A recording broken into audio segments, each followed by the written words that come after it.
Hi, this is Scott Garibay, and today I'm going to give you my predictions for the February 29th South Carolina primary. All right, there are 54 delegates up for grabs in this primary.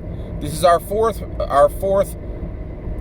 primary caucus event. So it's our fourth primary race event. So primary race voting event, it's our fourth voting event. That's a good way of saying it.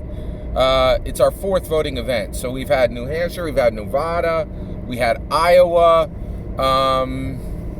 There was somewhere else in there. But we've had a few of these now. And this is our fourth one. Okay, Nevada, New Hampshire, Iowa, and South Carolina is our fourth. This is our fourth voting event. Okay. So there are 54 delegates up. I'll give you my counts right now. Bernie Sanders is going to win this with 38 delegates. 38. Amy Klobuchar is going to come in second with 8 delegates. Okay? And then Biden is going to come in third with 6 delegates. And Pete Buttigieg is going to come in fourth with 4 delegates. Elizabeth Warren is going to goose egg. Mike Bloomberg is going to goose egg. Tom Steyer, not even worth mentioning. I think he's a poor man's Mike Bloomberg at this point. Do you really need 2 billionaires telling you why they should be president? You don't. Like, the media does not love Michael Bloomberg. The media loves talking about Michael Bloomberg, and at this point, you could just shuffle Tom Steyer off. He really doesn't. He's a non-entity at this point, in my opinion. He's still running, but he's in that Force Ghost space, right? You can kind of see through his transparency. All right. Yeah. All right. So that is my prediction for this fourth voting event. Just so you're aware, I have predicted every single voting event that has come. I have also, at this point, given coverage for every single debate.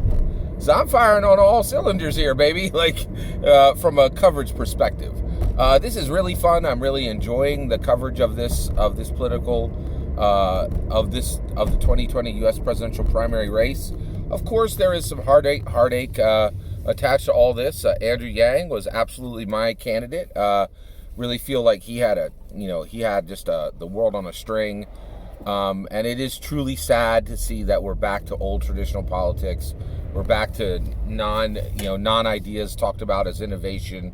We're back to like vanilla being presented as an exciting flavor.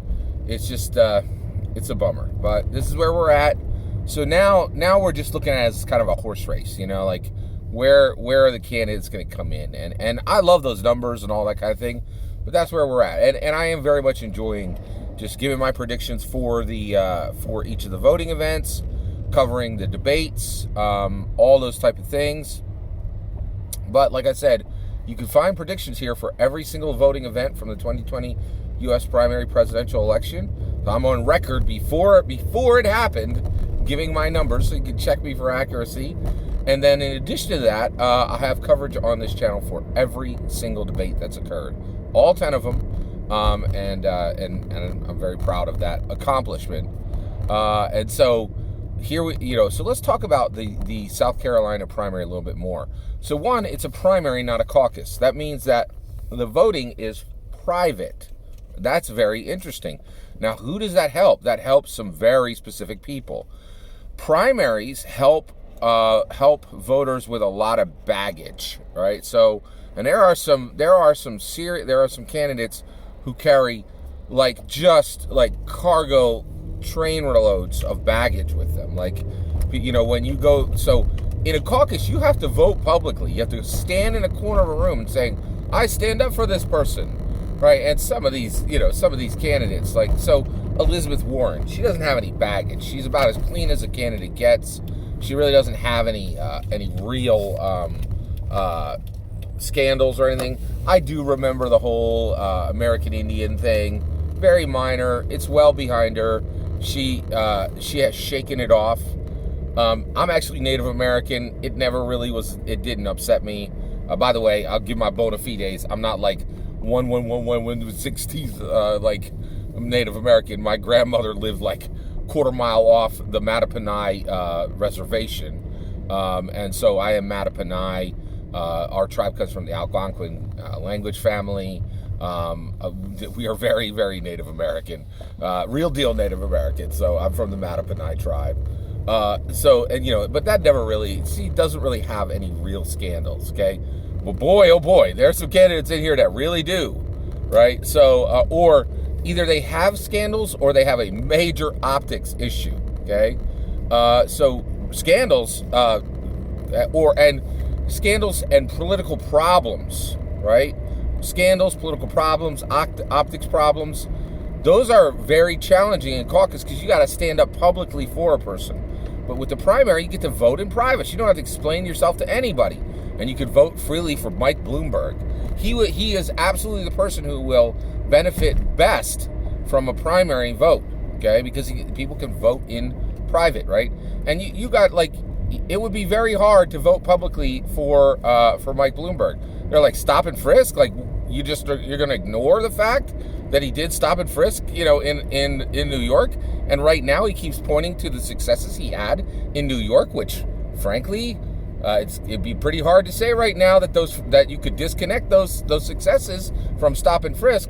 So while he's saying that stop and frisk was a horrible, horrible mistake, now, and not actually, he's not even saying that. He essentially justifies it by saying, look at the results. So that's tough. That would be very, very, very. I think it would be incredibly difficult for anyone to publicly vote for Mike Bloomberg. And actually, I know I'm right because it's happened twice and virtually no one's done it. It's got him zero good. That's the whole point. Literally nobody's willing to publicly vote for Mike Bloomberg, right? So, and the reason why is there's two reasons why you really can't publicly vote for Mike Bloomberg, and that is stop and frisk and NDAs. And boy, oh boy, Elizabeth Warren is roasting him over a spit in every single debate on these issues, right? So it's a serious problem, and so primaries are great for candidates like Mike Bloomberg, who have major political problems in their history. Have if it's not a political problem, maybe it looks like a scandal or an optics issue, right? And Mike Bloomberg's, I think, the worst of them all. He's the other thing is he very well may be a wolf in sheep's clothing when it comes to being a Democrat, because he's massively backed Republicans. He's put millions and millions and millions of dollars to back Republicans, which is whoa, if you're running for Democrat for president, that looks weird, so primaries are massively good for problematic candidates like Mike Bloomberg. Also Joe Biden, right? It would be very hard to publicly vote for Joe Biden, I think, because of what happened with the impeachment, right? His name was a hair's breadth from the impeachment, which is an absolute debacle. The impeachment now, there was debate on whether the impeachment was a good idea. It's clear now that the impeachment was a terrible, terrible, terrible idea. And I don't think for 1 minute, I think the impeachment really, really, really hurt Joe Biden. And the reason why was it seemed like the end of the end of the debate for the end of the impeachment for Joe Biden was, I didn't break any laws, but absolutely nothing that happened with me and my family involved in Ukraine is anything that anybody should be proud of. It was a absolutely massive mistake. There weren't any laws broken, but none of it looked noble. None of it looked good. It all looked like traditional politics, the stuff that people really dislike, the stuff that people abhor politicians for, and it didn't look good at all, right? And people talked about it nonstop. And again, I think that would make it very hard to publicly vote for Joe Biden. So and caucuses, I think, really help candidates like Elizabeth Warren and like Amy Klobuchar, who really have no significant political problems, scandals, or optics issues. They're a much better standing. Excuse me. So that's a major difference. Let's talk about South Carolina and the word South. So this is one thing that's really interesting is this being in South Carolina gives us an opportunity to talk about the South. So America is divided into the North and the South. For a long time in America, this division mattered. It mattered a lot. And we're going to talk about if it really matters now, and will it matter for the 2020 U.S. presidential primary race? It could. Let's talk it through. So one, the South has its historical problems and things that you could really go against the South on and say, hey, you have a terrible record here. The North has terrible problems, things you can go against the North and say, hey, you have terrible problems, historical problems, and go right against the North, right?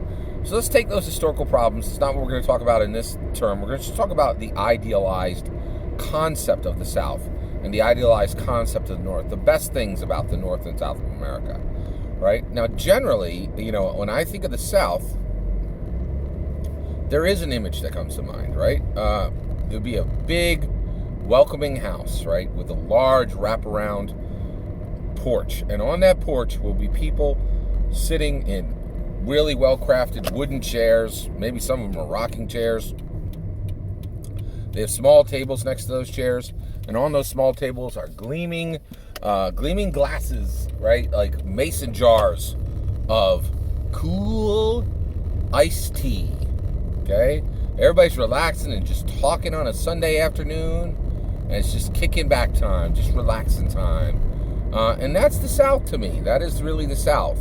Because I'll tell you right now, that don't happen in the North. There ain't nobody sitting around on porches in the North. Like, I actually know somebody who has a gorgeous, huge house with a walk-around porch. We sat on it, like, once for 20 minutes. And then we're like, come on, let's go do something cool. Like, we don't really relax in the North. We're incredibly high-strung. We get stuff done. We're driven. Like, New York second is a saying for a reason. We're very, very fast-paced and driven. And the South, I really feel like they were slower pace, generally, and they knew how to relax. Like, they knew how to enjoy things a little bit more. It was a Southern vibe. It was a Southern milieu, a Southern presence.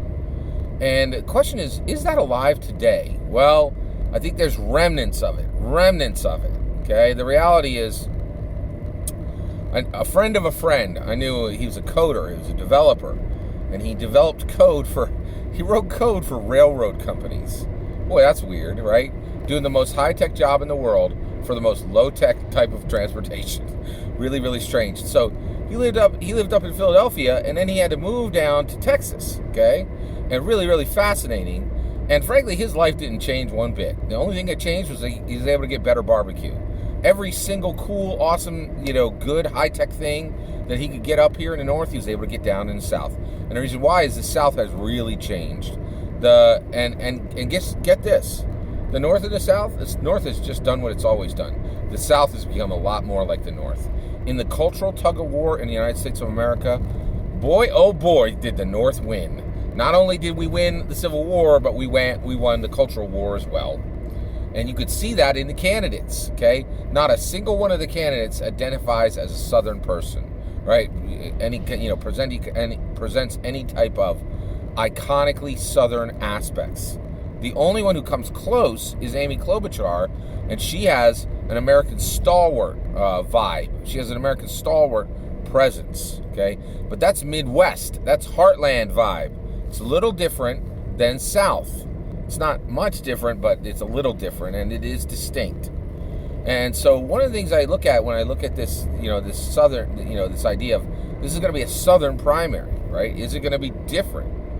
There is a possibility. So as little bit of a remnant as there is of this old Southern vibe that exists in America, it could very well matter in South Carolina.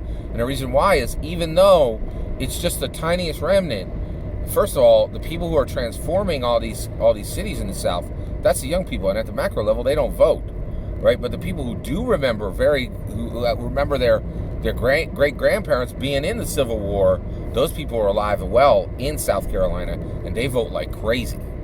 So actually, that's one of the reasons why I actually gave Amy Klobuchar second place in my prediction, and the reason why is she's the closest thing there is to a Southern candidate in this pool. And it is really interesting. If you look at these candidates, it's very, very, very clear. America The cultural tug of war in America between the South and the North has been won by the North, right? The South, people in the South, when you want to make it, when you want to become successful, you wrap yourself in the iconic aspects of the North. Absolutely no one wraps themselves in iconic aspects of the South to become successful. In fact, many people strip themselves of those aspects. In my experience, that's what I've experienced. If I'm wrong there, give me examples of where I'm wrong. But I think overall, that whole idea of the South is generally gone, but it very well may be a sticky concept within the South Carolina primary, specifically because at the macro level, old people vote and young people don't. All that is my opinion. I'd love to hear your opinion on the topic. Let me know in the comments below. Please consider liking and subscribing, and have a wonderful millennium.